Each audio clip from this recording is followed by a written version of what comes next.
7ویں چکر چونکہ مروہ پر پورا ہوتا ہے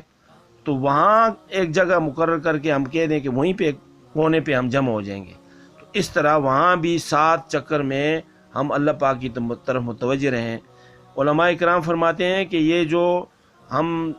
خانہ کعبے کا طواف کریں گے تو اس میں تیسرا کلمہ پڑھیں تو زیادہ بہتر ہے، اور صفا مروہ میں چوتھا کلمہ پڑھیں، انشاءاللہ اس میں زیادہ خیر ہے۔ باقی بھی جو دعائیں ہمیں آتی ہیں اس کا ہم پڑھتے رہیں، کوئی ایسی یعنی مقرر بات نہیں ہے کہ آپ نے اس وقت یہی کرنا ہے یہی۔ بعض اوقات آدمی کتابوں میں ایسے لگ جاتا ہے کہ سب کچھ بھول جاتا ہے، کچھ کر ہی نہیں سکتا، تو ہم اللہ پاک کی طرف متوجہ رہیں اور اللہ پاک سے مانگتے رہیں، اللہ پاک آسانی والا معاملہ فرما دیں گے انشاءاللہ۔ اس طرح جب ہم عمرہ مکمل کر لیں تو پھر مردوں کے لیے چونکہ وہ بالوں کا ہٹانا ہوتا ہے، اور اسی طرح مستورات کے بھی بال جو ہیں صرف ایک انگلی پر جتنے بال چڑھ جاتے ہیں آخری بال ان کو کاٹنا پڑتا ہے، تو وہ خود محرم اس کو کاٹ سکتا ہے۔ وہاں اور لوگ بھی ہوتے ہیں، کینچیاں انہوں نے لی ہوتی ہیں، وہ کہتے ہیں ادھر دے دیں ہم کر لیں، غیر محرم سے ہم یہ یعنی بال مستورات کے نہ کٹوائیں۔ تو اس طرح اللہ پاک خیر دے، پھر جا کر ہاں جی مرد جو ہیں اپنے سر کے بال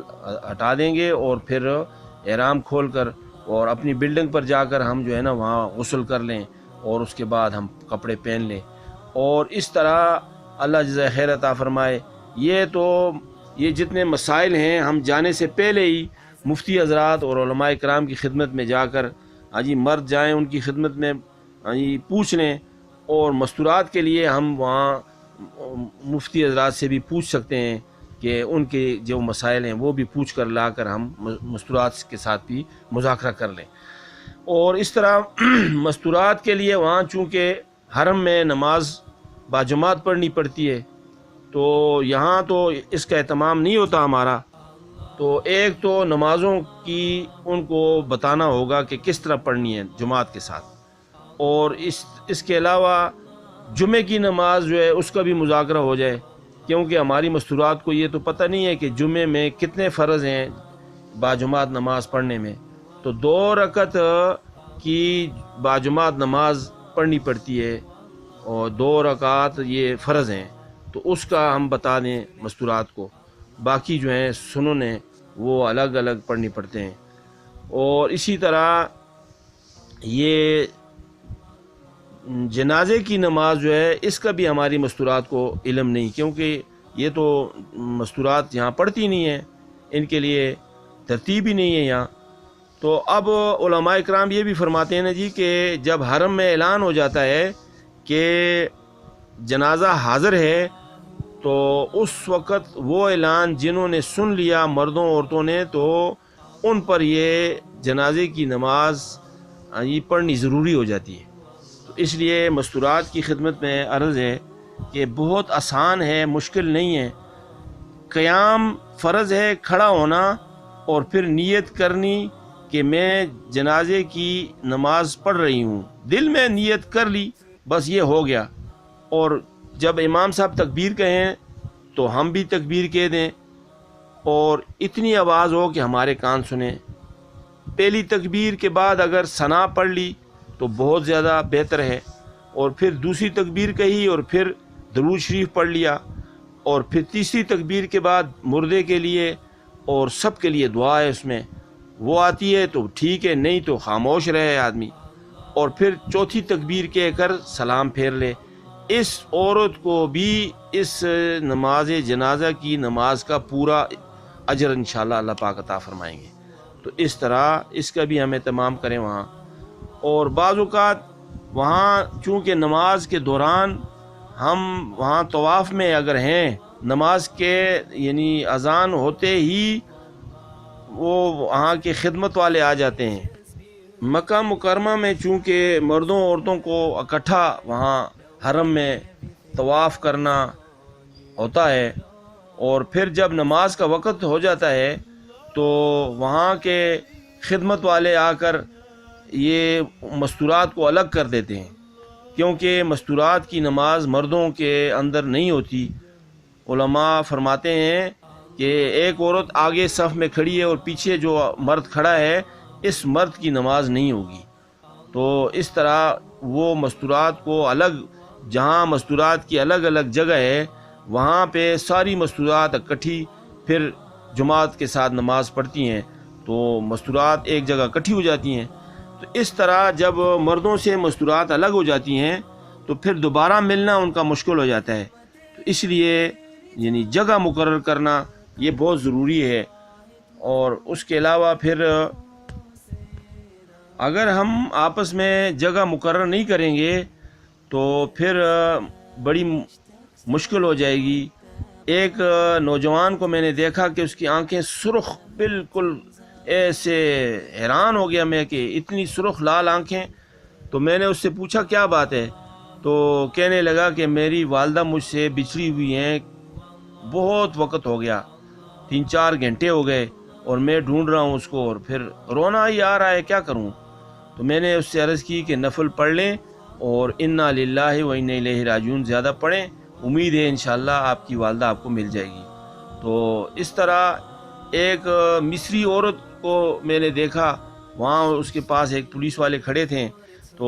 انہوں نے مجھے اشارہ کیا، میں وہاں قریب گیا تو انہوں نے وہ کارڈ دیا، اس کے اوپر نمبر لکھا ہوا تھا، ٹیلی فون نمبر، کہ یہ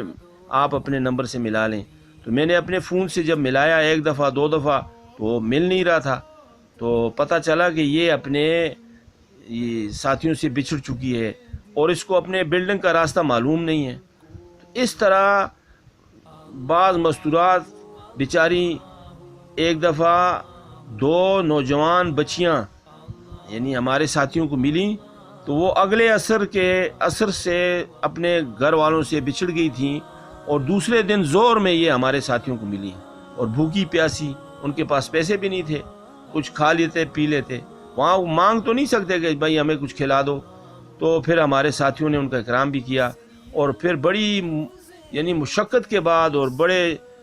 اس کے بعد جا کے انہوں نے وہاں الحمدللہ ہمارے ساتھیوں نے پھر ان کو ان کے بلڈنگ پر پہنچا دیا۔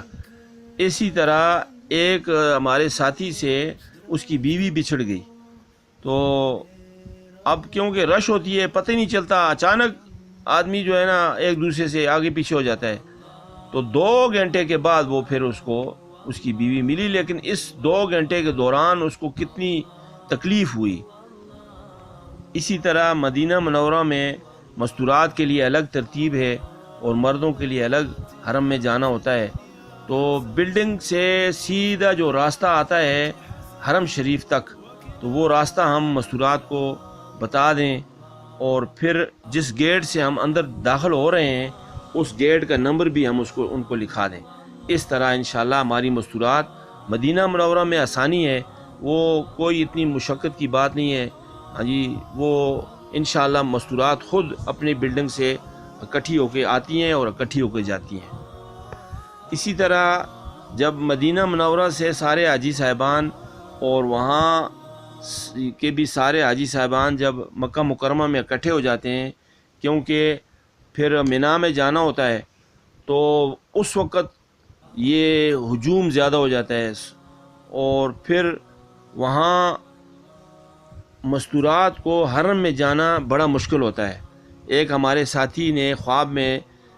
دیکھا کہ ایک آدمی اس کو کہتا ہے کہ آپ 2 دفعہ اعلان کرو کہ مستورات اس وقت ان دنوں میں اپنے بلڈنگ پر ہی نمازیں ادا کریں، کیونکہ حرم میں جانا ان کے لیے مشکل ہے۔ تو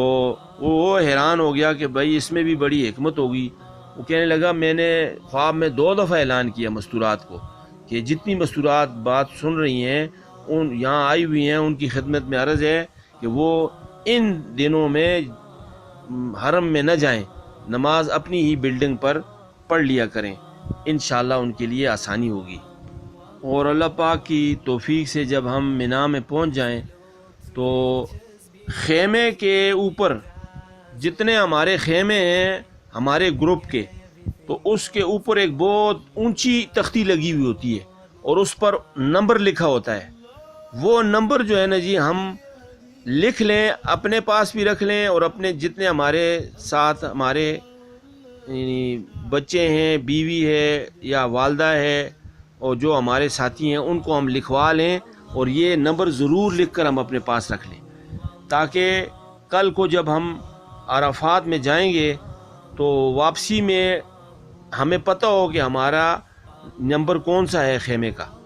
اور وہ چونکہ ہر راستے پر اس کا وہ نمبر لکھا ہوتا ہے، جس طرف راستہ مڑتا ہے تو ان خیموں کا نمبر اس چوک میں یا اس موڑ پر لکھا ہوا ہوتا ہے، تاکہ وہ نمبر ہمارے پاس ہوگا تو ہمارے لیے آسانی ہوگی۔ اور اسی طرح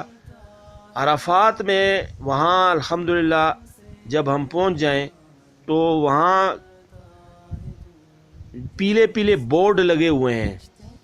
یعنی حدود عرفات لکھا ہوا ہے اس کے اوپر، تو اس بورڈوں کے اندر جو ہے نا ہم نے قیام کرنا ہے۔ بعض لوگ ان بورڈوں کے باہر اپنی جگہ بنا لیتے ہیں،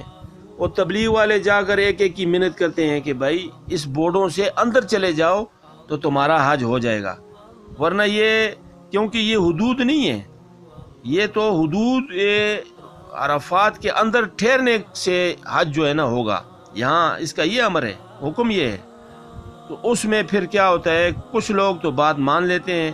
اور کچھ جو ہے نا نہیں مانتے۔ کتنی بڑی محرومی ہے کہ اتنے پیسے خرچ کیے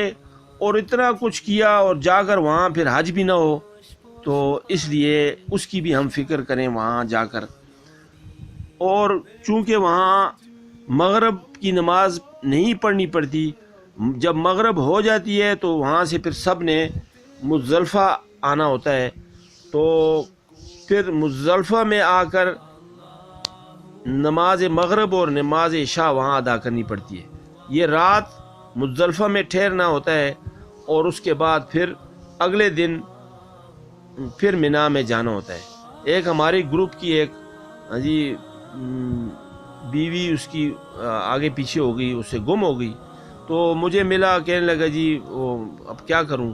تو میں نے کہا جی اب اتنے بڑے رش میں ہم کیسے آپ کی بیوی کو ڈھونڈیں؟ اللہ پاک سے مانگتے رہو اور چلتے رہو، کیونکہ ٹھہرو گے تو اب آگے جو ہے نا پتہ نہیں ہے وہ آگے چلی گئی یا پیچھے ہے، تو اس طرح کیونکہ سب لوگ چل رہے ہوتے ہیں، تو پھر ہم جب تھوڑا اس سے آگے چلے گئے تو ایک 3-4 مستورات تھیں، ان کے ساتھ وہ مستورہ ان کے ساتھ تھی، کیونکہ وہ ہمارے گروپ کی تھیں، ہم نے پہچان لیا ان کو، تو ہم نے ان سے عرض کیا کہ اس کا جو میاں ہے اس کو ڈھونڈ رہا ہے، تو آپ ان کو اپنے ساتھ ہی رکھیں، اور پھر کل جو ہے چونکہ کل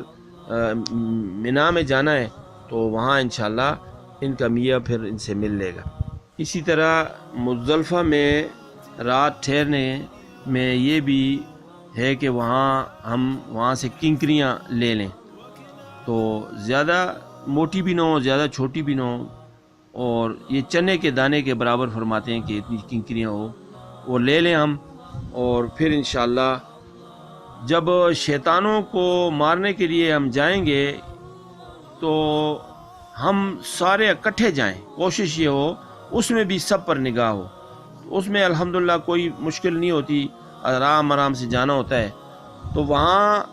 جب ہم کنکری مارنے کے لیے شیطان کے قریب پہنچ جائیں تو ہم آگے سے جا کر وہاں کونے میں وہاں جگہ خالی ہوتی ہے، وہاں سے کنکریاں ماریں۔ جب ہم وہ شیطان کے قریب پہنچ جاتے ہیں، وہ ایک دیوار سی ہوتی ہے اور اس کو مارنا ہوتا ہے، تو ہم تھوڑا سا آگے سے مڑ کر کونے میں جا کر وہاں سے وہ جگہ بالکل خالی ہوتی ہے، تو وہاں سے ہم انشاءاللہ کنکریاں ماریں اور پھر آگے چلے جائیں۔ اس طرح اللہ پاک جزائے خیر عطا فرمائے۔ مستورات کے لیے چونکہ پردہ فرض ہے، تو اب حج میں ضروری یہ ہے کہ ہم مستورات کے لیے ایسی ترتیب بنا لیں، کیونکہ مستورات کا احرام جو ہے ایک تو اس کے بال چھپے ہوئے ہوں، سر کے بال، اور دوسرا چہرے پر کپڑا نہ لگے، چہرہ جو ہے کپڑا اس سے دور ہو، تو پردہ بھی کرنا ضروری ہے اور چہرے کو ڈھانکنا بھی نہیں ہے، بند اس کے اوپر کچھ کپڑا بھی نہیں ڈالنا۔ تو اس طرح حضرت عائشہ رضی اللہ تعالیٰ عنہ فرماتی ہیں کہ جب میں حج کے لیے گئی تو میرے پاس ایک ایسی چیز تھی کہ جب غیر محرم میرے سامنے آ جاتا تھا تو میں اس کو اپنے چہرے کے سامنے پکڑ لیتی تھی. تو اس وقت تو تعداد کم تھی، لوگ اتنے نہیں تھے، لیکن اب تو ہزاروں لاکھوں کے حساب سے لوگ ہیں. اس میں ہم کوشش کریں کہ ہم اس طرح یہ کیپ ہوتا ہے نا جی، کیپ اس کا جو چھتی سی ہوتی ہے آگے کیپ کی آگے، وہ اس کے ساتھ نقاب جو ہے نا ہم سی لیں. ہمارے گھر والوں نے ایسے ہی کیا تھا، تو اس کیپ کے چھتی کے ساتھ ربڑ لگائی، سی لی، اور وہ پھر پہن لیتے تھے. تو آگے نقاب ذرا چہرے سے دور ہو کر آگے جو ہے نا ہو جاتے ہیں، تو وہ پھر ہاتھ سے پکڑ لیتے ہیں. تو اگر کسی وقت کپڑا کوئی لگ بھی گیا تو اس میں گھبرانے کی بات نہیں ہے. علماء کرام فرماتے ہیں کہ 2-4 ریال ہم صدقہ کر لیں. تو اس طرح ہم کوشش کریں کہ ہمارا پردہ ہو. ہاں نا جی، پردہ جو ہے مستورات کے لیے ضروری ہے. مکہ مکرمہ میں جب بھی ہم یعنی وہاں ٹھہریں تو وہاں مولانا مکی صاحب اللہ پاک ان کی زندگی میں برکت ڈالے، ان کی مجلس کو ہم کوشش کریں کہ وہاں ہم جائیں. اور مغرب کی نماز کے بعد وہ الحمدللہ درس دیتے ہیں. تو اس میں یہ ہوگا کہ ایک تو ہمارا عقیدہ ٹھیک ہو جائے گا اور دوسرا ہمارا حج ٹھیک ہو جائے گا. تو باقی بھی کافی ساری بات سامنے آ جاتی ہے. تو وہاں جو ہے نا بہت ضروری ہے ہم سب کو لے کر جائیں وہاں. اور یہ دوسری منزل پہ وہاں ان کا الحمدللہ درس ہوتا ہے. تو اس کو بھی ہم ضروری لازمی ہاں جی ہم جائیں وہاں، تاکہ ہم چاہتے ہیں کہ ہمارا حج عمرہ ٹھیک ہو جائے. اور یہ ہمارا وہاں جانا جس بھی انداز سے ہم گئے ہوئے ہیں، ہم اکیلے ہیں پھر بھی ہم وہاں جائیں، ہم بچوں کے ساتھ ہیں تو بچوں کو بھی وہاں لے کر جائیں، تاکہ ساری بات وہاں الحمدللہ آ جاتی ہے. اللہ پاک آپ سب کو جزائے خیر عطا فرمائے. اس طرح حاجی صاحبان کی خدمت میں عرض ہے کہ ہمارے لیے بھی دعا فرمائیں، اور سارے مسلمانوں کے لیے، اور سارے جتنے غیر مسلم ہیں ان کے لیے بھی، کیونکہ سب کو اللہ پاک جو ہے نا جہنم سے بچا دے اور جنت میں جانے والا بنا دے. اور یہ یعنی اس طرح جتنے بھی ہمارے مریض ہیں ان کے لیے بھی، اور جتنے فوت ہو چکے ہیں ان کے لیے بھی اللہ پاک آپ سب حاجی صاحبان کا حج اللہ قبول فرما لے اور آسان فرما لے. اللہ پاک آپ سب کو خوش رکھے.